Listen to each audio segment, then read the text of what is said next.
Gloire à Jésus, gloire à Jésus, gloire à Jésus. C'est l'apôtre des nations, Bowie Vonserge, leader de l'église de Jésus-Christ en Côte d'Ivoire, leader du ministère des apôtres des nations et leader du mouvement de Jésus, le lion conquérant redoutable et royal de la tribu de Juda. En ce jour béni de mon 25e enseignement et 25e jour de jeûne et prière de consécration annuelle sur 40, je vais vous enseigner aujourd'hui sur l'écriture qui déclare: dès que quelqu'un en Christ, il est une nouvelle créature, les choses anciennes sont passées et toutes choses sont devenues nouvelles. 2 Corinthiens 5, le verset 17. L'enseignement d'hier a porté sur la guerre des yeux. Voilà. Il faudrait savoir que les trois types de personnes dont Dieu a parlé en disant vous êtes des dieux, se rapportait aux créatures de Dieu, naturellement parlant les humains nés d'Adam et Ève, et le peuple d'Israël qui avait une toute autre alliance avec Dieu. Toute âme fabriquée pour te faire du mal est sans effet. Toute langue qui te traduit au tribunal sera condamnée elle-même. Celui qui maudit Israël sera maudit, celui qui bénit Israël sera béni. La sorcellerie et ses pratiques ne peuvent rien contre Israël, ni l'enchantement contre Jacob. Et le troisième groupe supérieur, c'était le groupe des chrétiens, parce qu'ils sont unis au Christ. Et Jésus disait que la mort et le séjour des morts ne pourront rien contre son église, les chrétiens.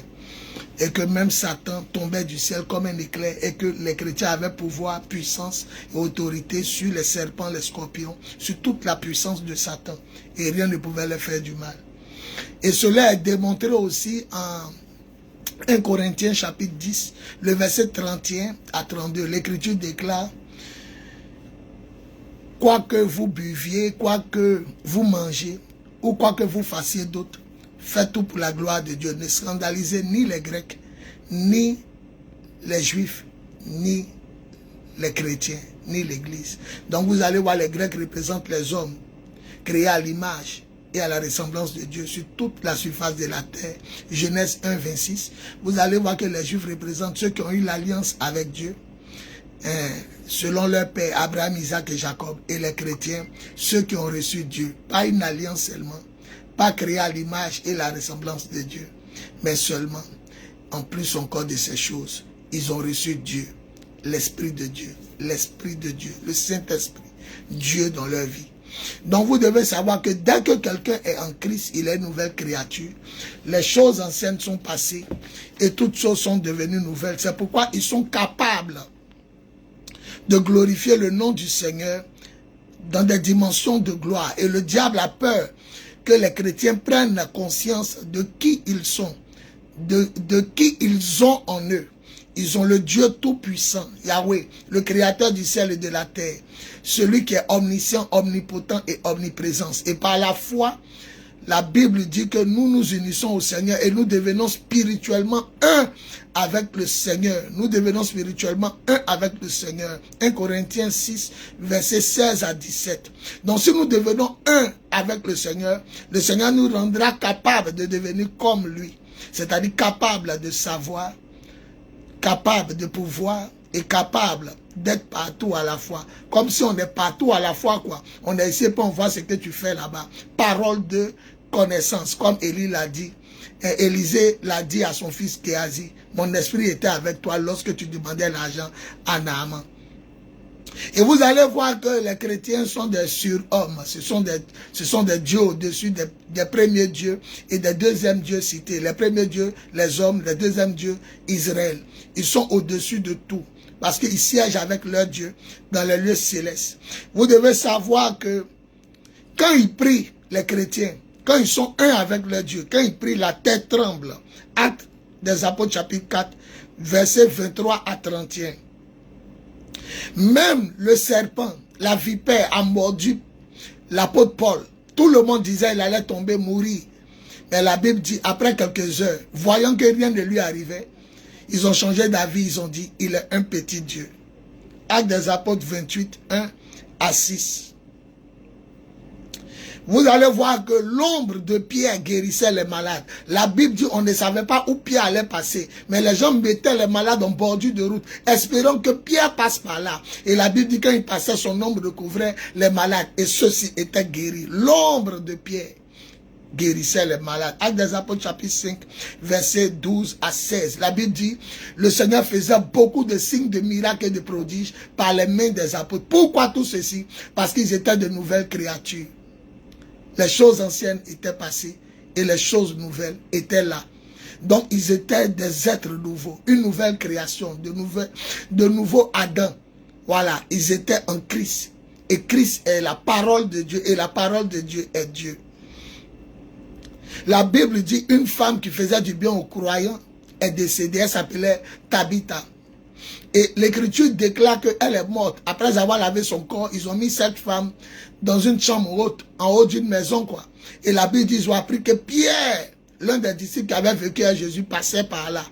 Et la Bible déclare que Pierre est arrivé et les croyantes ont montré le bien que cette femme leur faisait, qu'elle était vivante. Pierre est monté, il s'est tourné vers le Seigneur. Après avoir prié, il s'est tourné vers le corps. Il dit, Tabitha, lève-toi. Elle ouvrit les yeux et la rendit aux croyants. Ce fut un grand réconfort. Acte 9, 36 à 43. La Bible dit, il y a un jeune homme qui s'appelait Eutyche. Ils étaient au 3e étage d'un appartement. Et puis, Paul a prêché longtemps. Il a prêché depuis la soirée jusqu'au lever du jour. Peut-être de 18h jusqu'à 6h. Et ce monsieur est en train de somnoler à la fenêtre du 3e étage. Et il fut précipité dans le vide. La Bible dit que quand il est tombé, il était mort. Mais quand l'apôtre Paul est venu, il le prit dans ses bras. Il dit, n'ayez pas peur. Son âme est en lui. Ah, on dit il est mort. Paul dit son âme est en lui. Sans s'occuper, il est remonté le corps. Il a continué de prêcher. Et le matin, à la fin de la prédication, Eutyche a ouvert les yeux. Et ce fut un grand réconfort pour tout le corps du Christ. Résurrection en direct. Actes des Apôtres chapitre 29 à 12. Et l'Écriture déclare le mouchoir qui avait touché le corps de l'apôtre Paul. Quand on l'appliquait sur les malades étaient guéris, les démoniaques étaient délivrés. La Bible dit que Dieu faisait des miracles extraordinaires par les mains de Paul. Un miracle est déjà extraordinaire. Maintenant, imaginons des miracles extraordinaires. Comme un miracle qui est déjà extraordinaire, Dieu peut faire encore des miracles extraordinaires. Dieu va faire des choses pour vous étonner. Parce que les chrétiens ne savent pas qui ils sont. Ils ont reçu la puissance de Dieu, l'autorité de Dieu. Ils ont la vie de Dieu en eux, la vie Zoé. C'est des petits dieux, mais ils ne savent pas. Et le diable ne veut pas que les chrétiens prennent conscience qu'ils sont des petits dieux. Alléluia. C'est pourquoi l'Écriture déclare en 1 Corinthiens chapitre 3, le verset 3, l'Écriture déclare, lorsqu'il y a des palabres, des querelles, des discussions entre vous, des jalousies, n'agissez-vous pas comme les hommes de ce monde? Pourquoi Paul dit aux Corinthiens que lorsqu'on agit comme ça, on agit comme des hommes? Ne sommes-nous pas des hommes? Il voulait dire par là que nous avons dépassé la nature humaine. Nous avons dépassé l'alliance avec Dieu. Parce que nous sommes devenus des petits dieux et Dieu habite en nous. Dieu vit en nous. Gloire à Jésus. Gloire à Jésus. Gloire à Jésus. L'Écriture déclare encore en Acte 17, Acte chapitre 17, le verset 6, que Paul et Barnabas, l'Écriture déclare en Acte 17, le verset 6, que Paul, l'apôtre Paul et Barnabas, les deux sont arrivés dans une contrée. La population est sortie en criant au secours. Ces deux hommes ont traumatisé le monde entier et ils sont arrivés ici.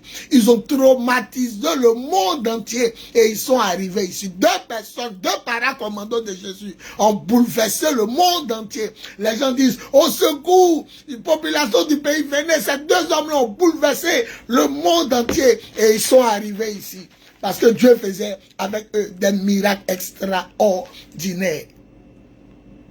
Il ne faut jamais comparer la puissance de Dieu à la puissance du diable. La puissance de Dieu s'appelle le Saint-Esprit. La puissance du diable s'appelle la magie, la sorcellerie et le satanisme, le mysticisme. Il faut faire très attention. Mais la puissance de Dieu qui est dans les chrétiens, qui incarne les chrétiens, est plus grande que la puissance du diable. Nous pouvons voir Moïse face aux deux magiciens de Pharaon, Jannes et Jambres. La Bible dit Moïse a jeté son bâton. Ils ont jeté les leurs. Mais la Bible dit, le bâton de Moïse s'est transformé en serpent, ainsi que les leurs. Mais le bâton de Moïse a avalé les leurs. Vous pouvez comparer aussi Philippe et Simon le magicien. Philippe qui arrive en Actes des Apôtres chapitre 8 à une contrée de Samarie. Et l'Écriture déclare que Philippe faisait des miracles extraordinaires par la main du Saint-Esprit, par la main de Dieu. Le Saint-Esprit est la main de Dieu, par la puissance du Saint-Esprit et au nom de Jésus. À telle enseigne que le magicien qui les épatait depuis longtemps, lui-même était ému, épaté. Lui-même, il était au rang des séduits et il a été baptisé et il suivait Philippe. Et la Bible dit, il s'étonnait de voir lui-même les grands miracles. Vous ne pouvez pas comparer la puissance de Dieu, la puissance du Saint-Esprit à la puissance du diable. On ne peut pas comparer ces choses. La Bible dit en Actes des Apôtres chapitre 13, après avoir jeûné, prié, le Saint-Esprit dit, mettez-moi à part Paul et Barnabas pour l'œuvre à laquelle je les ai appelés. Ils sont descendus dans une contrée. Et la Bible dit, un gouverneur cherchait à connaître la parole de Dieu. Mais depuis fort longtemps, il y avait un magicien qui était là, qui s'appelait Bar-Jésus. Il cherchait à détourner le proconsul, le gouverneur de la foi. Et Pierre, Paul rempli du Saint-Esprit, le fixa et dit, homme du diable, rempli de ruse, de malice, ne cesseras-tu pas de pervertir les voies droites du Seigneur? Écoute, tu vas devenir aveugle, tu ne verras pas la lumière du jour pendant un certain temps. Et la Bible dit, aussitôt, l'obscurité s'abattit sur le magicien Bar-Jésus. Et il cherchait son chemin en tâtonnant. La Bible dit, quand le proconsul a vu ça, quand ce gouverneur a vu ça, la Bible dit, il donna sa vie à Jésus et il crut aux enseignements des apôtres. Vous ne pouvez pas comparer la puissance de Dieu à la puissance du diable. Les chrétiens ont la puissance de Dieu. C'est pourquoi l'Écriture déclare en 1 Jean chapitre 2, je vous écris petits enfants, vous êtes forts. L'Esprit de Dieu est en vous. La parole de Dieu est en vous. La parole de Dieu c'est Jésus. L'Esprit de Dieu c'est le Saint-Esprit, la main de Dieu. Et vous avez vaincu le mauvais. Et l'Écriture déclare en 1 Jean chapitre 4, le verset 4, celui qui est en vous est plus fort que celui qui est dans le monde. Celui qui est en vous est plus fort que celui qui est dans le monde, celui qui est dans l'enfant de Dieu. On a une nouvelle créature. Attention. La main de Dieu est avec nous. Quand la Bible déclare dans le livre des Actes des Apôtres chapitre 14, le verset 11, l'Écriture déclare que Paul est en train de prêcher, accompagné de Barnabas, son compagnon de tous les jours. La Bible déclare que Paul a regardé un monsieur en prêchant. Et le monsieur est né infirme. Il n'a jamais marché. Et la Bible dit quand Paul l'a regardé, il a fixé le monsieur tout en prêchant. La foule les entourait. Il vit que le monsieur avait la foi pour être guéri. Il dit, tiens-toi droit sur tes pieds. L'homme qui n'a jamais marché, l'impotent, qui est né impotent, infirme, qui ne pouvait pas marcher. On dit aussitôt, il s'était sur ses pieds et se mit à marcher. Un coup comme ça, il s'est arrêté. Quand ils ont vu ça, ils ont crié dans leur langue, les Lycaoniens. Ils ont commencé à crier, wouh, les dieux ont pris la forme humaine et sont venus parmi nous. Et ils ont voulu offrir même des taureaux à Paul et à Barnabas. Et les deux apôtres ont déchiré leurs vêtements pour dire, nous ne sommes que des hommes comme vous. En réalité, dès que quelqu'un est en Christ, il est une nouvelle créature. Les choses anciennes sont passées et toutes choses sont devenues nouvelles. Je vais bientôt m'arrêter pour vous dire, la parole de Dieu est la vérité. Comment l'Écriture peut déclarer que lorsqu'il y a la jalousie, il y a les querelles, il y a les disputes, nous agissons comme les hommes de ce monde? Ça veut dire quoi? Ça veut dire que nous ne sommes plus comme les hommes de ce monde. Ne savez-vous pas que vous agissez comme les hommes de ce monde? 1 Corinthiens 3, verset 3. Quand il y a des disputes parmi vous, ne savez-vous pas que vous agissez comme les hommes de ce monde? Nous ne sommes plus comme les hommes de ce monde. C'est pourquoi le texte de base, 2 Corinthiens 5, le verset 16 à 17, nous dit, nous avons connu Jésus de façon humaine, mais nous ne le connaissons plus ainsi. Il n'est plus un homme.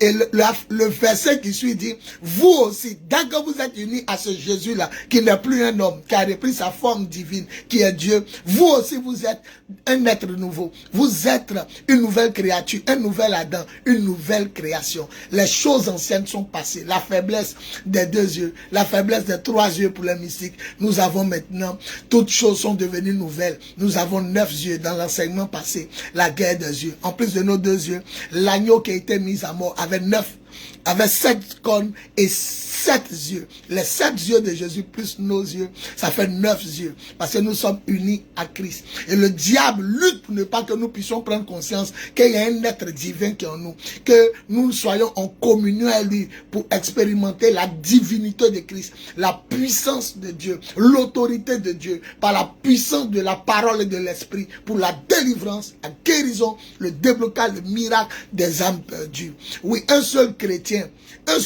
peut bouleverser sa nation, bouleverser le pays, bouleverser sa ville, bouleverser son quartier, sa commune, sa maison, bouleverser le continent. La Bible dit quand ils sont arrivés dans le lieu là-bas, les gens ont crié au secours. Ah, ils étaient 2.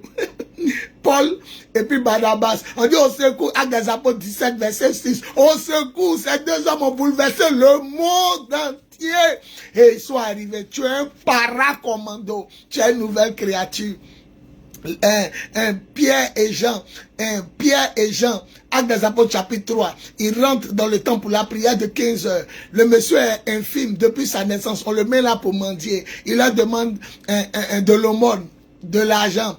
Et Pierre et Jean le regardent, fixe-nous. Le monsieur les regarde, s'attendait à recevoir de quelque chose. Ils lui disent, on n'a ni argent ni or, mais ce qu'on a, on te le donne volontiers. Au nom de Jésus-Christ de Nazareth, lève-toi et marche. Et les ont saisi eux-mêmes par les mains. Ils le firent tenir debout. Le monsieur commence à se lever, ses chevilles infirmes, et il se tient debout, marchant, sautant et louant Dieu. Quand la foule a vu ça, on dit, ouais, on n'a jamais vu ça. Et Jésus a dit, en Jean chapitre 14, le verset 12, si vous croyez en moi, vous ferez aussi les mêmes choses que moi, mais vous en ferez plus, car je vais m'asseoir à la droite du Père et je ferai ce que vous demanderez en mon nom. Écoutez-moi bien, il a dit aussi, ce n'est pas que le Père même va attendre que je lui demande de faire, mais le Père lui-même vous aime, parce qu'il croit que je suis sa parole, j'étais en lui et je suis sorti de lui pour venir dans le monde. Et maintenant je quitte le monde pour aller m'arrêter auprès du Père.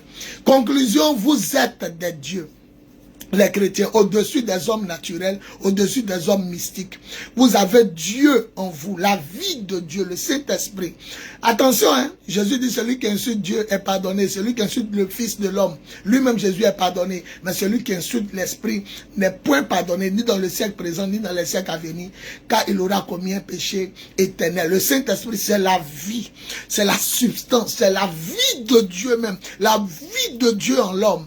Et cela fait de nous des petits dieux au-dessus des autres dieux. Donc la puissance de Dieu en toi, la parole de Dieu en toi, alors tu deviens surhomme. Les signes, les miracles et les prodiges doivent t'accompagner. Partout où tu dois aller, le coin doit être affecté, les âmes doivent être affectées par la puissance de l'évangile de Jésus-Christ, à la louange et à la gloire de Dieu le Père. Tu n'es pas un homme normal, tu es un homme divin, un homme, tu es un surhomme, tu es un nouvel Adam, une nouvelle création, une nouvelle créature. Tu dois manifester l'autorité, le pouvoir, l'autorité, l'onction, le pouvoir, la puissance de Dieu partout où tu es. Ton Dieu a caractère puissant, c'est un Dieu de miracles. On dit avant, les gens se jetaient sur lui pour recevoir les miracles. Au début, il touchait les gens pour les guérir. Après, maintenant, c'est les gens qui sautent sur Jésus pour être guéris. À la fin, c'est une force maintenant qui sort de lui et qui les guérit tous. C'est ce Dieu-là qui vit en toi. Réveille-toi, Église. Ton Dieu revient bientôt. Il ne vient pas chercher seulement une église sainte, sans tache ni ride, mais il vient chercher aussi une église glorieuse, une église qui resplendit sa gloire, sa richesse, sa majesté, sa magnificence, une église puissante, pleine d'autorité, de pouvoir et de gloire. L'agneau qui a été mis à mort est digne de recevoir la puissance. Ça commence d'abord par la puissance, la richesse, la sagesse, la force, l'honneur, la gloire et la louange pour toujours. Oui, tu es une nouvelle créature. Ne te comporte plus comme les hommes de ce monde. Ne t'habille plus comme les hommes de ce monde. Et ne mange plus comme les hommes de ce monde. Fais tout par l'Esprit de Dieu. Ma dernière phrase, 1 Corinthiens chapitre 10, verset 31 à 32. Quoi que vous mangez, quoi que vous portiez, quoi que vous fassiez, quoi que vous buviez, faites tout pour la gloire de Dieu, pas pour la gloire des hommes, pas comme les enfants du diable, mais pour la gloire de Dieu. Ne scandalisez ni les hommes naturels qui ont les deux yeux que Dieu a créés au jardin d'Éden par Adam et Ève. Ne scandalisez ni les Juifs qui ont reçu l'alliance, le culte, la loi avec Dieu, à cause de l'ancêtre que Dieu aimait, Abraham, Isaac et Jacob. Mais faites tout pour la gloire de Dieu. Comportez-vous comme des êtres nouveaux, des chrétiens, des fils de Dieu. On dit, l'Écriture déclare, lorsque les deux espions sont arrivés à Jéricho, la population a su qu'il y a deux hommes qui ne sont pas comme eux. Et Rahab, la prostituée, les a cachés. C'est comme ça, on doit savoir que tu n'es pas comme les gens du quartier, les gens de la famille qui ne sont pas régénérés en Christ, qui n'ont pas donné leur vie, qui ne sont pas baptisés d'eau et d'esprit, qui n'ont pas changé de comportement. On doit sentir que tu n'es pas comme eux, tu obéis à la loi de Dieu, tu marches, tu mets en pratique les enseignements de Jésus-Christ et tu marches par l'Esprit Saint. Tu es à part. Quand les 12 espions sont allés à Jéricho, quand ils sont allés à Canaan, au temps de Moïse, on sentait qu'ils étaient des étrangers. Voilà, même quand Lot est parti à Sodome et que les deux ans sont arrivés, ils ont dit, fais sortir les étrangers. Pourquoi dans toute la foule, ils ont su que les deux là sont des étrangers? Parce que les habitants du ciel et les habitants de la terre en Christ ne se comportent pas comme les hommes de ce monde. Prends-toi au sérieux. Dieu, le Tout-Puissant, créateur du ciel et de la terre, l'omniscient, l'omnipotent et l'omniprésent vit en toi. Il est en toi, il est sur toi et il est avec toi. Il attend seulement que tu appuies sur l'interrupteur de la foi. Il te rendra devant tes contemporains, les gens de ton époque. Il te rendra aussi comme lui, capable de procréer, capable d'être omniscient, omnipotent et de façon omniprésente. Parce que tu seras ici et tu verras ce qu'ils font à la maison. Tu verras jusqu'aux extrémités de la terre ce qui se passe. Dieu est chargé de sa puissance. Il veut la dégager dans ces derniers temps. Les chrétiens n'appuient pas sur l'accélérateur, sur l'interrupteur de la foi. Lève-toi car tu es une nouvelle créature. En Christ, les choses anciennes sont passées et toutes choses sont devenues nouvelles à la louange et à la gloire de Dieu le Père. Par la puissance du Saint-Esprit au nom tout puissant de Jésus. Amen, amen, amen. L'apôtre des nations, Bowie, Yvon Serge, pour vous servir. Plus 225 07 08 01 65 07 plus 225 05 05 64 78 32 plus 225 01 01 48 47 54. Je suis le leader des lions de la tribu de Juda. Que toute la gloire revienne à Jésus. Amen, amen, amen. Vous êtes de Dieu, une nouvelle créature, créée selon Dieu, à l'image et à la ressemblance de Christ, par l'Esprit Saint. Amen, amen, amen.